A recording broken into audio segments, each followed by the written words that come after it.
بسم الله الرحمن الرحيم. الحمد لله رب العالمين، والصلاة والسلام على سيد الأنبياء والمرسلين وعلى آله وصحبه أجمعين، أما بعد. أعوذ بالله من الشيطان الرجيم. بسم الله الرحمن الرحيم. والعصر إن الإنسان لفي خسر إلا الذين آمنوا وعملوا الصالحات وتواصوا بالحق وتواصوا بالصبر. صدق الله العظيم. گرامی قدر حضرات اساتذہ کرام، عزیز طلبہ اور نوجوان ساتھی،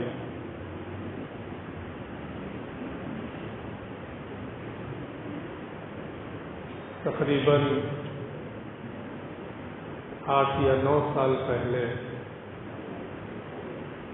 اسی مسجد میں استفادے کی غرض سے حاضری ہوئی تھی. اس وقت ہم سب کے مخدوم مکرم حکیم کلیم اللہ صاحب دامت برکاتہم تشریف لائے تھے اور بہت سارے اکابر ان کے ساتھ آئے ہوئے تھے. اس وقت حضرت کے خلیفہ خاص مفتی حمزہ صاحب گورکھپوری دامت برکاتہم بھی تشریف لائے تھے، اور حضرت حکیم صاحب سے پہلے انہی کا یہاں خطاب ہوا تھا. میں اس میں شریک تھا.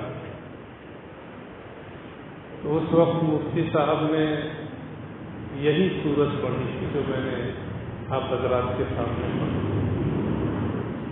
اور اسی صورت کو سامنے رکھ کے انہوں نے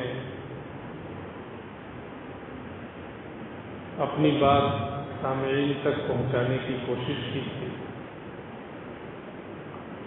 لیکن جیسا کہ معمول رہا ہے، مفتی صاحب بیان کر رہے تھے کہ حکیم صاحب تشریف لے آئے، مفتی صاحب بیٹھ گئے، پھر حکیم صاحب کو جو کہنا تھا انہوں نے کہا.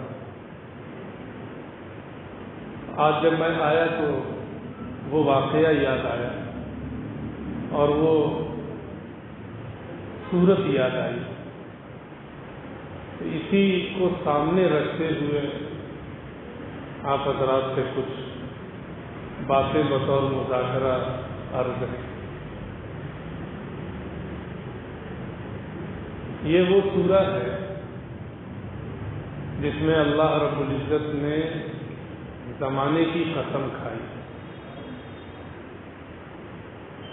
اور کون لوگ بامراد ہیں اور کون لوگ نامراد ہیں، کامیابی کا تاج کن کے سر پر رکھا جائے گا اور ناکامی کا ٹھیکرا کس کے سر پھوڑا جائے گا. اس چھوٹی سی صورت میں اللہ رب العزت نے واضح فرمایا. زمانے کی قسم کھا کر اللہ تعالیٰ نے اس صورت کا آغاز کیا. مفسرین اس کے ذیل میں لکھتے ہیں کہ اللہ رب العزت نے زمانے کی قسم کھا کر دنیا کی ایک تاریخ مسلمانوں کے سامنے پیش کی ہے کہ جب یہ صورت پڑھی جائے اور زمانے کو پڑھا جائے تو زمانے کو سمجھا بھی جائے کہ اللہ نے زمانے کی قسم کیوں کھائی اور اس کی ضرورت کیوں آن پڑی. اب جب ہم زمانے کا جائزہ لیتے ہیں، بامراد اور نامراد جماعتوں کا یا افراد کا جائزہ لیتے ہیں، تو ہمیں بہت صاف صاف چیزیں نظر آتی ہیں. دنیا کی تاریخ شروع ہوتی ہے، حضرت آدم علیہ السلام سے. ان کے دور میں ایک واقعہ پیش آیا، حابیل اور قابیل کا، جو حضرت آدم کے دو بیٹے تھے، اور ایک لڑکی سے شادی کے سلسلے میں دونوں کا جھگڑا ہوا۔ قابیل چاہتا تھا میں اس سے شادی کروں، اور حابیل کا ارادہ اسی لڑکی سے نکاح کا تھا، اور اس لیے تھا کہ حضرت آدم علیہ السلام نے اس لڑکی کا عقد اس وقت کے ضابطے کے حساب سے حابیل سے طے کیا تھا۔ دونوں میں جھگڑا ہوا، قرآن نے اس کو سورہ مائدہ کے اندر بہت تفصیل سے بیان کیا، اور نوبت یہاں تک پہنچی کہ قابیل حابیل کو قتل کرنے کے ارادے سے آیا، آگے بڑھا۔ حابیل نے کہا کہ بھائی آپ کو جو کرنا ہے کرو، میں تو تم سے لڑنے والا نہیں، میں صبر کرنے والا ہوں۔ اور قابیل نے نفس اور شیطان کے دباؤ میں آ کر ایک دنیا کو حاصل کرنے کے لیے اور غلط طریقے سے حاصل کرنے کے لیے حابیل اپنے بھائی کو قتل کر دیا۔ قرآن کریم نے اس قابیل کے بارے میں جو بات بطور نتیجہ کہی ہے، وَأَصْبَحَ مِنَ الْخَاسِرِينَ، کہ قابیل اپنی اس بری حرکت کی وجہ سے نامراد لوگوں میں سے ہو گیا، جس کو والعصر کے بعد اللہ رب العزت نے پوری انسانیت کے بارے میں کہا، ان الانسان لفی خسر، پوری انسانیت گھاٹے میں ہے۔ ان انسانوں کی تاریخ جہاں سے شروع ہوتی ہے اس کا پہلا نام قابیل ہے، جو گھاٹا اٹھانے والوں اور نامراد لوگوں میں سے ہوا۔ اور آگے بڑھیے، حضرت آدم علیہ السلام کے بعد حضرت نوح علیہ السلام کا دور آیا، جنہوں نے اپنی قوم کو بہت سمجھایا، اور خاص طور پر توبہ استغفار کی بات کہی، اور استغفار کے دنیاوی اور مادی فوائد بھی بتائے کہ تم اپنے گناہوں کی معافی مانگ لو، اللہ تعالیٰ تمہیں باغات عنایت فرمائیں گے، نہریں عنایت فرمائیں گے، مال اور اولاد میں اضافہ فرمائیں گے۔ اب دنیا میں زندگی گزارنے کے لیے اور کیا چاہیے؟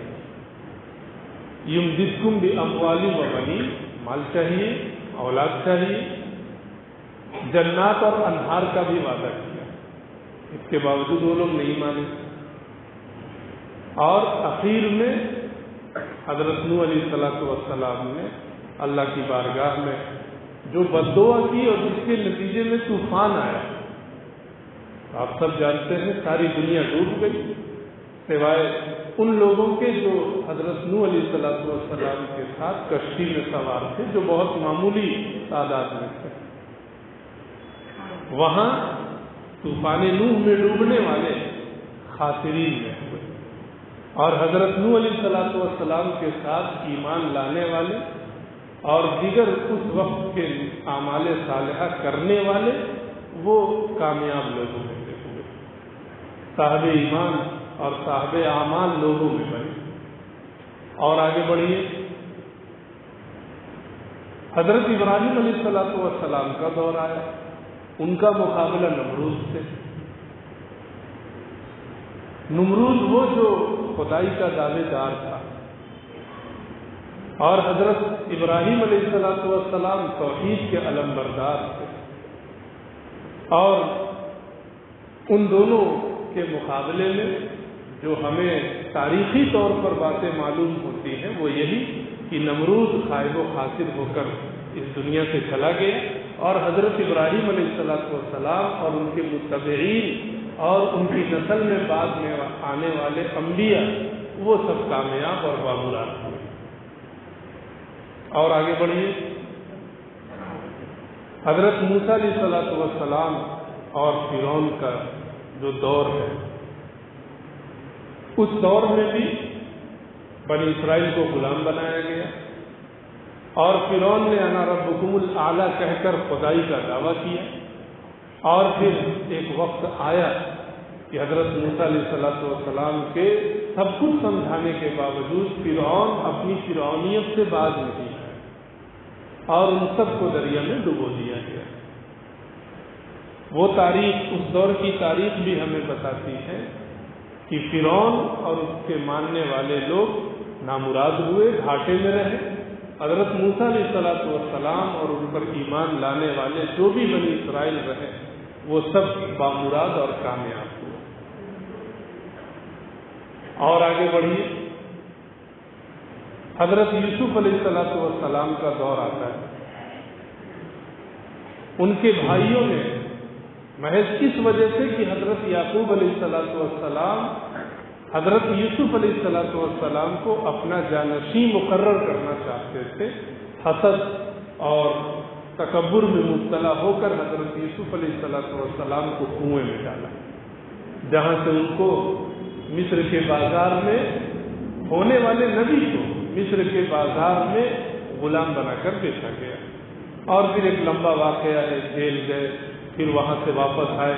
لیکن ایک وقت ایسا آیا کہ مصر کی بادشاہت کا تاج اور عزیز مصر کی عزیزی کا تاج حضرت یوسف علیہ السلام کے سر پر رکھا گیا، اور حضرت یعقوب علیہ السلام اپنے پورے اہل خانہ کے ساتھ کنعان سے مصر تشریف لائے۔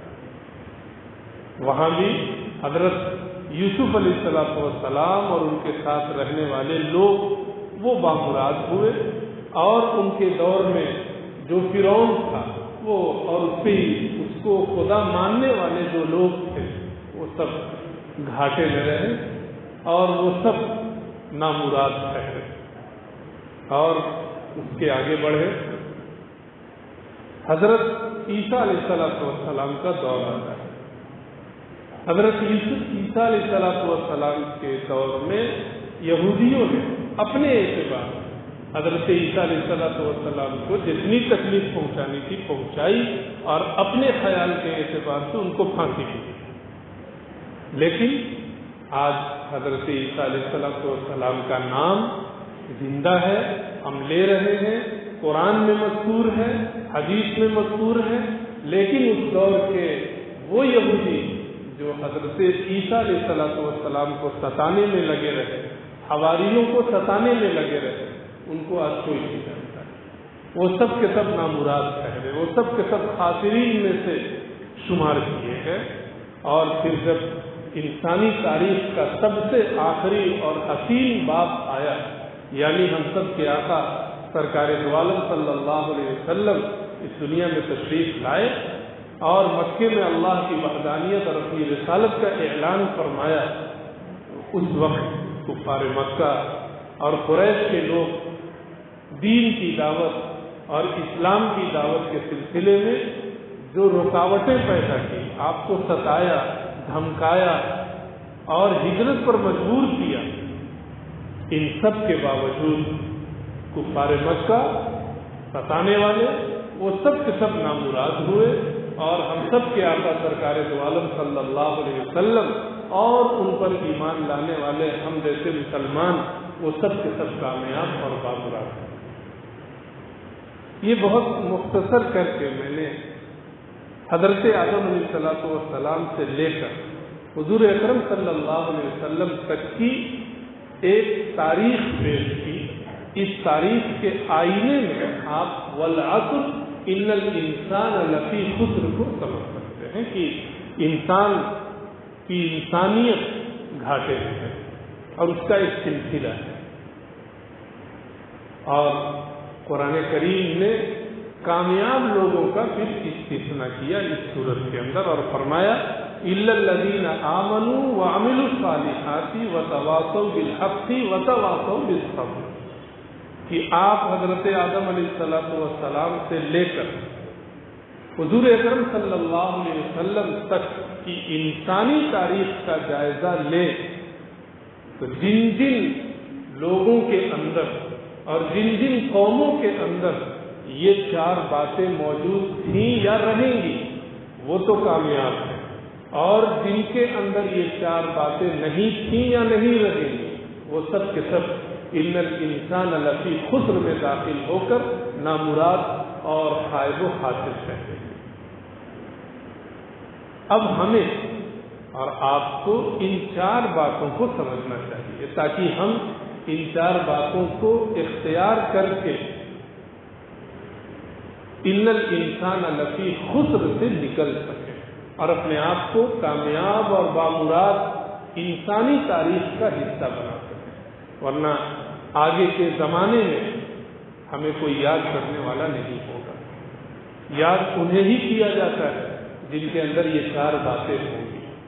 نمبر 1 الا الذین آمنوا، الذین آمنوا، جو لوگ ایمان لائے ہیں۔ الحمدللہ ہم سب کو اللہ رب العزت نے یہ دولت عنایت فرمائی ہے، ہمیں اس پر اللہ کا شکر ادا کرنا چاہیے، اس سے زیادہ گفتگو کی ضرورت نہیں۔ دوسری چیز وعملوا الصالحات، ایمان لے آئے تو ایمان کے تقاضوں پر عمل بھی کرنا ہے۔ ایمان کے تقاضوں میں سب سے پہلا تقاضا اور روزانہ کا تقاضا نماز ہے، یہ ایمان کے تقاضوں میں ہے۔ دوسرے پارے کے اندر نماز ہی کو ایمان کہا گیا ہے۔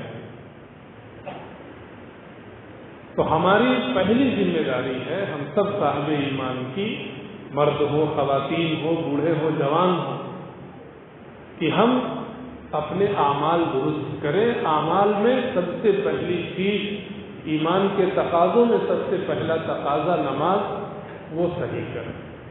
اور نماز صحیح کرنے کا ایک مطلب ہے نماز پابندی سے پڑھیں۔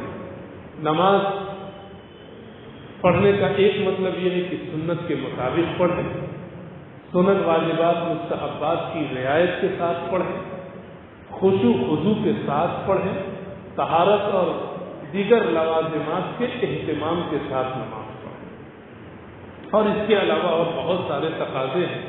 مختصر طور پر اگر کہا جائے، مامورات کا امتثال اور منہیات سے اجتناب۔ اللہ رب العزت نے جن جن چیزوں کو جائز اور حلال کیا ہے اس کو رسول اللہ صلی اللہ علیہ وسلم کی سنت کے مطابق محض اللہ کی رضا کے لیے اختیار کرنا، اور جن جن چیزوں سے اللہ اور اس کے رسول نے منع فرمایا ہے محض اللہ کی رضا کے لیے ان چیزوں سے رک جانا۔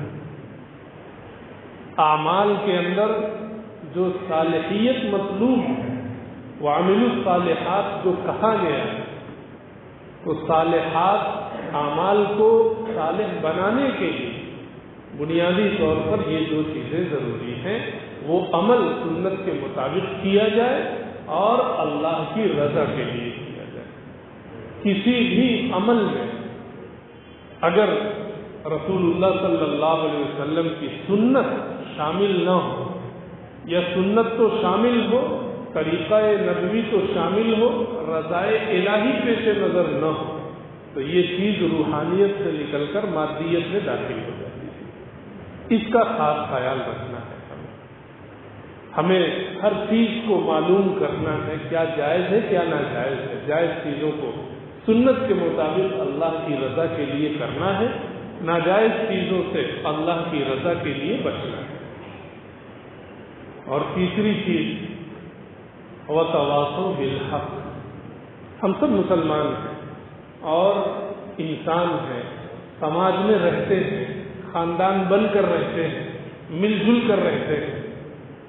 انسان تنہا زندگی نہیں گزار سکتا ہے، سماج میں رہتا ہے۔ تو سماج میں رہنے کے لیے، یا آج کی زبان میں اگر ہم کہیں اصلاح معاشرہ کے لیے، سماجی کو ہم اردو میں معاشرہ کہتے ہیں، اپنے سماج اور اپنے معاشرے کی اصلاح کے لیے، افراد کی اصلاح کے لیے، خاندان کی اصلاح کے لیے، اپنے ملک کی اصلاح کے لیے وتواصوا بالحق بہت ضروری ہے۔ آپس میں ایک دوسرے کو حق کی تاکید اور وصیت کرتے رہے، آپس میں اس کا مذاکرہ ہونا چاہیے، آپس میں اس کا تذکرہ ہونا چاہیے، صحیح کیا ہے، غلط کیا ہے، حق کیا ہے، باطل کیا ہے، سنت کیا ہے، بدعت کیا ہے، حلال کیا ہے، حرام کیا ہے، جائز کیا ہے ناجائز کیا ہے، یہ جو خانے تقسیم ہیں جواز اور عدم جواز کے، علت اور حرمت کے، حق و باطل کے، صحیح اور غلط کے، نیکی اور بدی کے، آپس میں اس کا مذاکرہ ہونا چاہیے۔ اور جس سماج میں اور جس معاشرے میں اس کا مذاکرہ ہوتا رہتا ہے، وہ سماج اور وہ معاشرہ وہ سماج اور معاشرہ سے مل جاتا ہے جو دور صحابہ کے اندر ہوا کرتا ہے۔ ان کے یہاں آپس میں اس کے مذاکرے ہوتے ہیں، کیا صحیح ہے کیا غلط ہے، جس کی کچھ جھلکیاں میں آئندہ انشاءاللہ پیش کروں گا۔ اور چوتھی چیز وتواصوا بالصبر، اصلاح معاشرہ کے لیے، اصلاح خاندان کے لیے، سماج کی بہتری کے لیے اور ایک مسلم سماج کی تشکیل کے لیے آپس میں ایک دوسرے کو صبر کی تلقین کرتے رہنا بھی ضروری ہے۔ اور اسی تلقین صبر کی وجہ سے ہم اور آپ کامیاب لوگوں میں شامل ہو سکتے ہیں۔ صبر کا کیا مطلب؟ صبر کا مطلب یہ ہے کہ جب ہم آپس میں حق کا مذاکرہ کریں گے، ہم ایمان اور ایمان کے تقاضوں پر عمل کرنے کی کوشش کریں گے تو مشکلات آئیں گی، دقتیں آئیں گی، دشواریاں آئیں گی، کہیں جان کا مسئلہ آئے گا، کہیں صحت کا مسئلہ آئے گا، کہیں پیسے کے مسائل پیدا ہوں گے، کہیں کچھ۔ ایسے تمام مواقع میں آپس میں ایک دوسرے کو صبر کی تلقین کرتے رہنا ہے کہ بھائی جو دقت پیش آ رہی ہے، جو دشواریاں پیش آ رہی ہیں، دنیا کا ایک دستور ہے اور خدائی سنت ہے کہ اس پر صبر کرنا ہے۔ جب صبر کریں گے اور صبر کی بھٹی میں اپنے آپ کو تپائیں گے اور جلائیں گے تو جیسے لوہا، سونا آگ میں جلنے کے بعد، پکنے کے بعد اپنا ایک وجود تسلیم کراتے ہیں، اپنے کو مفید بناتے ہیں، ایسے ہی انسان بھی مفید بنے گا۔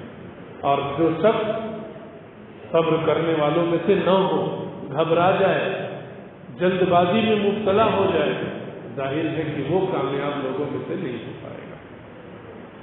یہ صورت ہمیں یہ بتاتی ہے کہ ہمیں نیک لوگوں میں، کامیاب لوگوں میں شامل ہونا ہے۔ دنیا کی تاریخ ہمیں یہی بتاتی ہے۔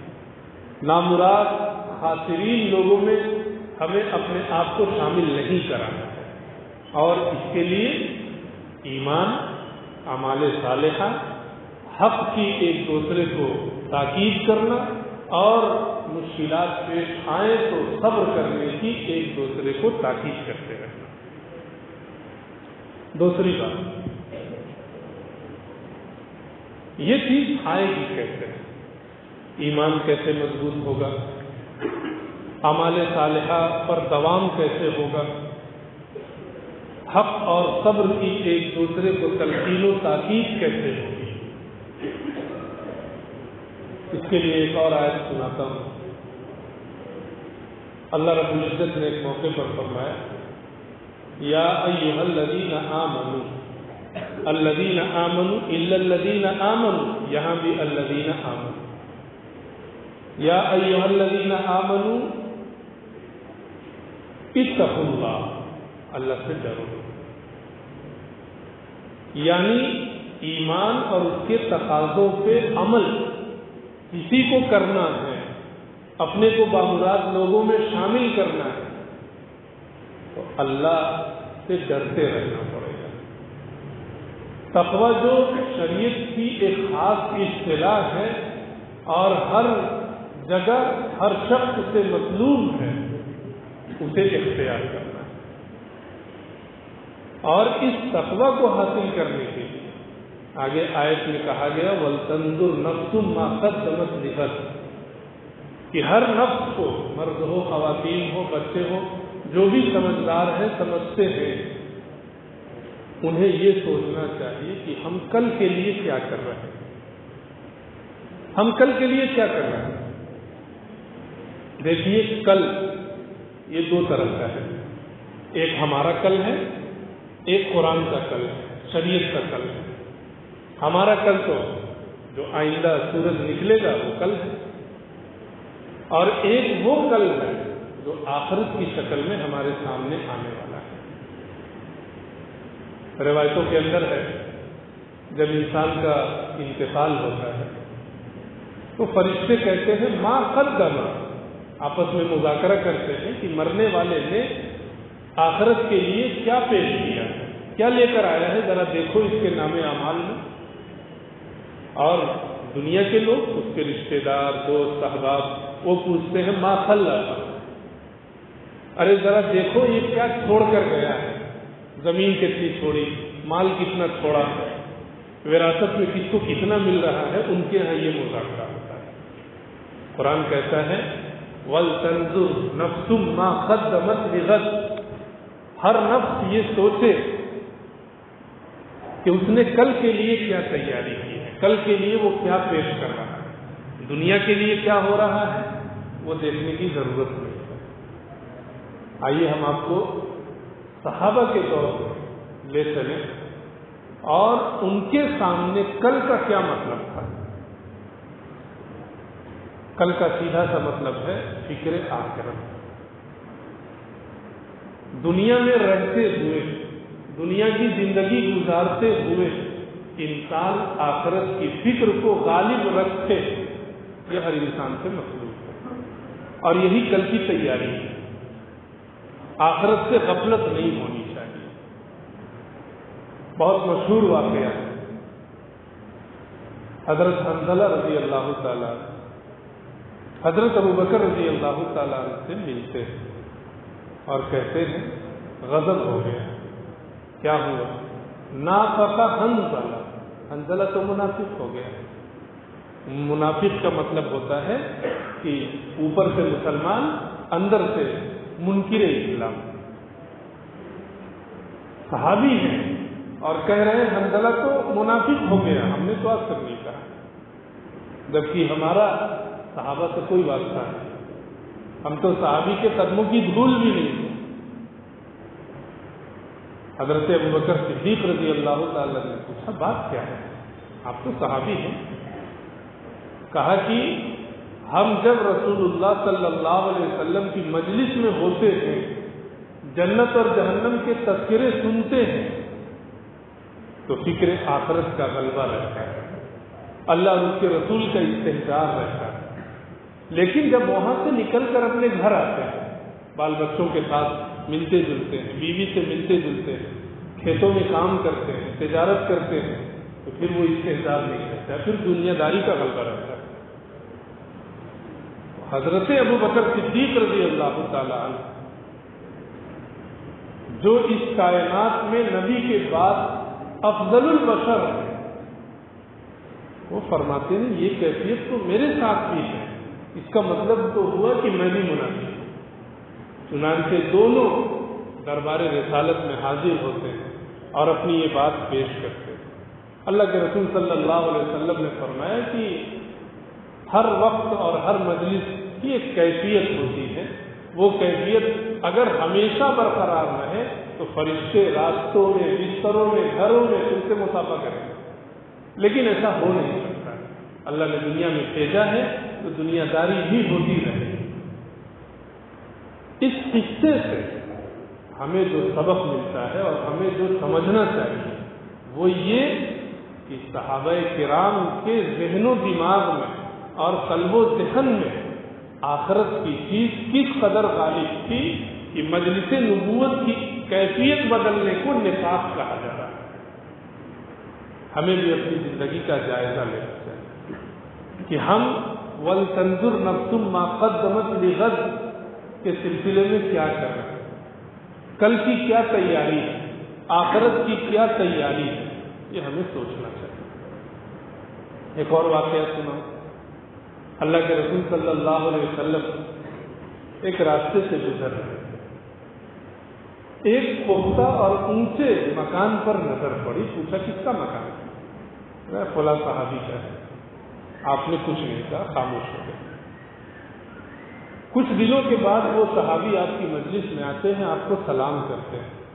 آپ جب کسی سے ناراض ہوتے تھے اور اعمال کی اصلاح مقصود ہوتی تھی تو آپ سلام کا جواب نہیں دیتے، رخ انور موڑ لیا کرتے تھے۔ ایک دو بار سلام کیا، آپ نے بے توجہی اور بے رخی کا مظاہرہ فرمایا، مجلس سے نکل کر باہر آئے، اپنے ساتھیوں سے پوچھا تو کسی ساتھی نے بتایا کہ ایک بار ایسا واقعہ پیش آیا تھا، بس اتنا سننا تھا۔ وہ گئے اور اپنا بنا بنایا مکان جو شرعی اعتبار سے جائز مکان ہے اس کو توڑ دیا، اور توڑنے کے بعد حضور کے یہاں تشریف بھی نہیں لائے بتانے کے لیے۔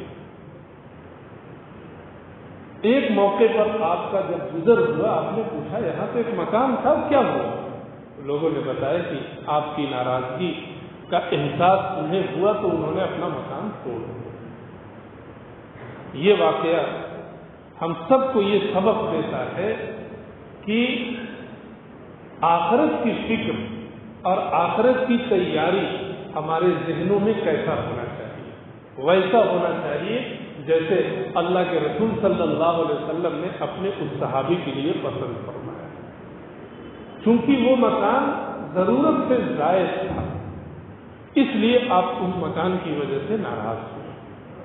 ہمیں بھی چاہیے کہ ہم وَلْتَنْظُرْ نَفْسٌ مَا قَدَّمَتْ لِغَدٍ کو سامنے رکھ کر دنیا میں رہتے ہوئے، دنیا داری کے ساتھ زندگی گزارتے ہوئے کل کی تیاری کرے۔ صحابہ کا کل ایسا تھا، اگر ہمارا کل ایسا نہیں ہے، ہماری آج کی پوری تیاری کل کے واسطے صرف دنیا کے واسطے ہو رہی ہے تو یہ قابل اصلاح ہے اور تقویٰ میں مخل ہے۔ اور جب تقویٰ میں مخل ہے تو إِلَّا الَّذِينَ آمَنُوا وَعَمِلُوا الصَّالِحَاتِ میں بھی مخل بنے گا۔ تو ہمیں آخرت کے بارے میں سوچتے رہنا چاہیے، ہم کل کے لیے کیا کر رہے ہیں۔ ہم مرے تو فرشتے جب پوچھے ما قدم تو دوسرے فرشتے بتائیں کہ یہ نماز لے کر آیا ہے، روزہ لے کر آیا ہے، عقیدے کی اصلاح لے کر آیا ہے، ایمان کی مضبوطی لے کر آیا ہے۔ اس کے نام اعمال میں ایسے ایسے اعمال ہیں کہ جنت کے 8 دروازوں سے اسے پکارا جائے۔ یہ فکر تقویٰ پیدا کرتی ہے اور اس تقوی کے نتیجے میں إِلَّا الَّذِينَ آمَنُوا وَعَمِلُوا الصَّالِحَاتِ وَتَوَاصَوْا بِالْحَقِّ وَتَوَاصَوْا بِالصَّبْرِ پہ عمل کرنا آسان ہوتا ہے۔ اور یہی وجہ ہے کہ پھر آگے اللہ نے فرمایا وَاتَّقُوا اللَّهَ، شروع بھی تقویٰ سے، ختم بھی تقویٰ پر، اور یہ بتانے کے بعد اللہ نے کہہ دیا کہ اب فیصلہ تمہارے ہاتھ میں ہے، ان اللہ خبیر بما تعملون، ہم تو جو تم کرو گے اس کی خبر رکھنے والے ہیں۔ کل قیامت میں یہی تقسیم ہوگی کہ یہ الا الذین آمنوا وعملوا الصالحات والے ہیں یا ان الانسان لفی خسر والے ہیں۔ اس دوسری آیت میں ہم سب کے لیے جو سبق ہے اور اس موقع پر ہم جو سبق لینا چاہتے ہیں وہ یہی ہے کہ فکر آخرت کے ساتھ ہم اپنی دنیا گزارنے کی کوشش کریں۔ اب اگر یہاں یہ سوال ہو کہ یہ آیت یا اس جیسی آیت پر بھی تو عمل کرنے کے لیے کچھ کرنا پڑے گا، تقویٰ کیسے حاصل کریں، کل کی تیاری کیسے کریں، اس کے لیے آج کے دور میں اللہ رب العزت نے سبب کے درجے میں علماء، مدارس اور مکاتب کا نظام بنایا ہے۔ آپ اپنے کو علماء سے جوڑیں، آپ اپنے کو مدرسوں سے جوڑیں، آپ اپنے کو مکاتب سے جوڑیں، یہ چیزیں خود بخود آپ کے اندر آنا شروع ہوگی۔ آپ جانتے ہیں اور غور کریں تو احساس بھی ہوگا کہ مدارس سے جڑے ہوئے لوگ، مکاتب سے جڑے ہوئے لوگ، چاہے پڑھنے والے ہوں یا پڑھانے والے ہوں، عام طور سے ان کی زندگیوں میں تقویٰ، طہارت، اللہ کا خوف، فکر آخرت دوسرے لوگوں کے مقابلے میں زیادہ پایا جاتا ہے۔ اللہ کا ایک یہ نظام ہے، اللہ کی ایک سنت ہے، اس لیے ہمیں اس کی تیاری کے لیے مکاتب اور مدارس کے نظام کو جو چل رہے ہیں الحمدللہ ان سے صرف جڑنا، جو جڑے نہیں ہیں ان کو جوڑنا، علماء سے اپنا رابطہ رکھنا، اہل تقویٰ سے اپنا رابطہ مضبوط کرنا۔ اللہ کے رسول صلی اللہ علیہ وسلم نے ایک موقع پہ عجیب بات فرمایا، الا غور سے سنو، ان دنیا ملعونۃ، کہ دنیا ملعون ہے، یعنی اللہ کی نگاہ میں اس کی کوئی خاص حیثیت نہیں۔ بعض روایت میں تو ہے بھی، آپ نے سنا بھی ہوگا، اللہ کے رسول صلی اللہ علیہ وسلم نے فرمایا کہ اگر دنیا کی حیثیت اللہ کی نگاہ میں مکھی کے پر کے برابر ہوتی تو کافر مشرک کو پانی کا ایک قطرہ بھی نہیں ملتا، لیکن چونکہ اللہ کی نگاہ میں یہ ملعون ہے، اس لیے یہاں کافر مشرک کو تو اہل اللہ سے، اہل ایمان سے زیادہ ملا ہوا ہے۔ فرمایا ان دنیا ملعون، دنیا ملعون، وَمَلْعُونٌ مَا فِيهَا، اور جو چیزیں دنیا میں ہیں وہ سب ملعون ہے، اللہ کی رحمت سے دور ہے اللہ کی مخلوق، اور بطور آزمائش کے انہیں ملعون بنایا گیا۔ آگے اللہ کے رسول صلی اللہ علیہ وسلم نے کچھ باتوں کا استثناء فرمایا الا ذکر اللہ، مگر اللہ کا ذکر، یعنی اللہ کا ذکر اسی دنیا کے اندر یہ ملعون نہیں، بلکہ یہ ذکر دلوں کے اطمینان کا ذریعہ، بلکہ یہ ذکر ذاکر کو مذکور سے جوڑنے کا ذریعہ ہے۔ اور ذکر کا ایک مطلب تو وہ ہے جو ہم آپ سمجھتے ہیں کہ تسبیح لے کے اللہ اللہ کرنا، وہ بھی ذکر ہے، لیکن یہاں ذکر اس معنی میں بھی ہے کہ ہر وہ کام کیا جائے جو اللہ کے رسول صلی اللہ علیہ وسلم نے کیا اور بتایا، شریعت نے جس کام کو کیا اور بتایا وہ سب اللہ کا ذکر ہے۔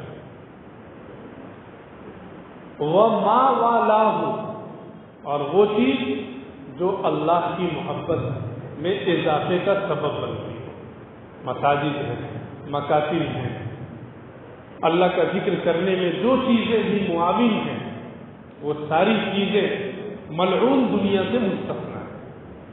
اور تیسری چیز فرمائی وَعَالِمٌ أَوْ مُتَعَلِّمٌ، کہ دنیا ملعون ہے لیکن عالم یا متعلم، او کو اگر واو کے معنی میں لیں تو دو الگ الگ، عالم اور متعلم یہ دونوں ملعون دنیا سے مستثنی ہے۔ یعنی اس دنیا میں اگر عالم اپنے علم کے تقاضوں پہ عمل کرتے ہوئے زندگی گزار رہا ہے، یہاں پہ کوئی عالمہ، کوئی لڑکی اپنے علم کے تقاضوں پر عمل کرتے ہوئے زندگی گزار رہی ہے، تو پھر وہ ملعون دنیا سے الگ ہے، اور الا الذین آمنوا وعملوا الصالحات وتواصوا بالحق وتواصوا بالصبر کے زمرے میں داخل ہے۔ یا وہ متعلم ہے، پڑھ رہا ہے، جیسے ہم اور آپ پڑھ رہے ہیں، مدرسے میں داخلہ لیے ہوئے ہیں، مکتب سے جڑے ہوئے ہیں، جو سیکھ رہا ہے دین کو، دین کے مسئلے مسائل کو، سنتوں کو، واجبات اور فرائض کو، حلال و حرام کو، وہ بھی دنیا میں زندگی گزارتے ہوئے ملعون دنیا سے مستثنی ہے۔ ان الانسان لفی خسر سے الگ ہے، اور الا الذین آمنوا وعملوا الصالحات وتواصوا بالحق میں داخل ہے۔ جو ہمارے گھر کے بچے ہیں، جو اب تک مکاتب یا مدارس سے جڑے ہوئے نہیں ہیں، انہیں جوڑنے کی فکر کرنا در حقیقت فکر آخرت سے اپنے آپ کو جوڑنا، ان کو مکاتب اور مدارس کے نظام سے اور اہل مدارس سے جوڑنا در حقیقت اپنے آپ کو تقویٰ کے نظام سے جوڑنا، ان کو مکاتب مدارس اور اہل مدارس سے جوڑنا، علماء اور فقہاء سے جوڑنا در حقیقت اپنے آپ کو آخرت کی تیاری کرنے والوں میں شامل کرنا۔ ہر بچہ، ہر بچی جو ہمارے گھروں میں ہیں، محلے میں ہیں، کم از کم دین کی بنیادی معلومات سے آراستہ ہونے چاہیے، موٹے موٹے عقائد سے آراستہ ہونے چاہیے، اور اس کے لیے مدارس کا الحمدللہ نظام ہے، مکاتب کا بھی نظام ہے، بنین کا، بنات کا، ہر طرح کا اللہ کے نظام اس دنیا میں رکھا ہے۔ بلکہ ہندوستان کے اندر آج جو کچھ بھی دینی فضا قائم ہے اور اسلام اپنی صحیح شکل و صورت میں موجود ہے، یہ مدارس اور مکاتب کی مرہون منت ہے۔ اسپین کا واقعہ لوگ سنایا کرتے ہیں، جہاں 700 سال مسلمانوں کی حکومت تھی، لیکن جب عیسائیوں نے مسلمانوں کا قتل عام کیا، ایک الگ تاریخ ہے، پڑھنا چاہیے عبرت کے لیے۔ عیسائیوں نے جب مسلمانوں کا قتل عام کیا اور مسلمان اپنا وطن چھوڑ کر فرانس آئے اور وہاں پناہ لی، ہمارے بڑے بتاتے ہیں یا تاریخ پہ نگاہ رکھنے والے بتاتے ہیں کہ ان مسلمانوں سے جو اسپین سے فرانس آئے، ان سے ایک بڑی تاریخی غلطی ہے، وہ یہ یہاں آنے کے بعد انہوں نے اپنے بال بچوں کے دینی اور تربیتی فکر کے لیے اور دینی تعلیم کے لیے مکاتب اور مدارس کا نظام نہیں قائم کیا، صرف اپنی جان کی حفاظت۔ اور جب مکاتب اور مساجد قائم نہیں ہوئے، مدارس قائم نہیں ہوئے، تو چند سالوں کے اندر جب دوسری نسل آئی تو نام کے اعتبار سے مسلمان تو رہی، لیکن دین کے اعتبار سے، اسلام اور ایمان کے اعتبار سے کسی کام کے نہیں، بس نام ہے مسلمانوں کا، لیکن وہ نماز نہیں جانتے، کلمہ نہیں جانتے تھے۔ اور ہندوستان کے اندر الحمدللہ شروع سے لے کر اب تک حالات کیسے بھی آئے، لیکن آج بھی آپ کو صحیح اسلام اور صحیح ایمان بتانے والے افراد ہر علاقے میں ملتے ہیں۔ کیوں؟ مسلمان جب سے یہاں آباد ہوئے، اور خاص طور پر جب انگریز اس ملک کو چھوڑ کر گئے، اس کے بعد کے جو حالات تھے، ان حالات میں مکاتب کے نظام نے ہی ہمارے چھوٹے چھوٹے بچوں میں اور آنے والی نسلوں میں ایمان اور اس کے تقاضوں کو ہمیشہ کے لیے محفوظ رکھا۔ اور آج وقتاً فوقتاً جو باتیں آتی ہیں وہ مدارس اور مکاتب کے کو کمزور کرنے، ختم کرنے کے اعتبار سے ہی آتی ہے، تو اس سے ہمیں جڑنا ہے۔ یہی چیز ہمارے ایمان اور اسلام کی حفاظت کا سب سے مضبوط ذریعہ ہے، اور یہ پورا سلسلہ جڑا ہے جو میں نے آپ کے سامنے مختصراً عرض کیا۔ اخیر میں صرف ایک بات کہہ کے میں اپنی بات ختم کروں۔ مدارس اور مکاتب سے جڑنے کے جو بہت سارے فوائد ہیں، آپ سنتے ہوں گے، سناتے ہوں گے، جانتے ہیں، اس میں ایک بڑا فائدہ ہے، وہ یہ کہ مدارس اور مکاتب میں رہنے کی وجہ سے، چاہے وہ بچے ہوں، بچیاں ہوں، لڑکے ہوں یا لڑکیاں، ان کی وضع قطع مسلمانوں جیسی ہو جاتی ہے، چہرے پہ داڑھی آ جاتی ہے، کرتا پائجامہ پہننے لگتے ہیں، لڑکیاں ہیں تو پردے کے ساتھ زندگی گزارتی ہیں، اور جیسے بھی ہوں دنیا میں لگے ہوئے ہوں، کسی کام میں لگے ہوئے ہوں، اپنی وضع قطع کی حفاظت کرتے ہیں۔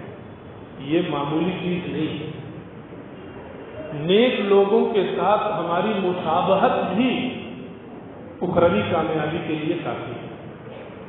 حضرت ابو محذورہ رضی اللہ تعالیٰ بچے تھے، ابھی ایمان نہیں لائے تھے، اللہ کے رسول صلی اللہ علیہ وسلم غزوہ حنین کے موقع پر ایک جگہ پوری فوج کے ساتھ، اسلامی لشکر کے ساتھ تشریف فرما، اذان کا وقت ہوا، نماز کا وقت ہوا، اذان دی گئی۔ حضرت ابو محذورہ رضی اللہ تعالیٰ اور اپنے کچھ ساتھیوں کے ساتھ آئے، اور جیسے بچے ہنسی مذاق کرتے ہیں، مذاق کے طور پر انہوں نے کلمات اذان دہرائے۔ اب جو مسلمان صحابہ کرام لشکر میں تھے، محافظین تھے، انہوں نے سمجھ لیا کہ بھئی یہ اذان کا مذاق اڑایا، جتنے بچے تھے سب کو پکڑا اور دربار رسالت میں ان سب کو لے کر اللہ کے رسول صلی اللہ علیہ وسلم کی خاص نظر حضرت ابو محذورہ رضی اللہ تعالیٰ عنہ پر پڑی، اور دوسرے بچوں کو تو آپ نے واپس کر دیا، ان کو روکا اور کہا تم کیا کر رہے تھے؟ کہا کہ کلمات اذان میں دوہرا رہا تھا۔ کہا پھر سے دوہراؤ، اور پوری اذان حضور صلی اللہ علیہ وسلم ان کو تلقین کرتے رہے اور وہ کلمات اذان دہراتے رہے. ادھر کلمات اذان کی تکمیل ہوتی ہے اور ادھر ایمان کی روشنی ان کے دل کے اندر سما جاتی ہے اور دل ایمان اور رسالت پر ایمان لانے کے اعتبار سے روشن ہو جاتا ہے اور وہ ایمان لے آتے ہیں. شارحین حدیث لکھتے ہیں کہ ان کے ایمان لانے کا جو سبب بنا اذان کے کلمات اپنی زبان پر لانے اور مؤذن کی مشابہت اختیار کرنے کی وجہ، جب ایسی مشابہت ایمان پیدا کر سکتی ہے تو اہل ایمان کی مکمل مشابہت ہمیں ایمان کے کس مقام پر پہنچا سکتی ہے، یہ تجربے کی چیز ہے، بتانے کی چیز نہیں ہے. اللہ تعالی ہم سب کو ان باتوں پر اخلاص کے ساتھ عمل کرنے کی توفیق عطا فرمائے. وآخر دعوانا ان الحمد للہ رب العالمین.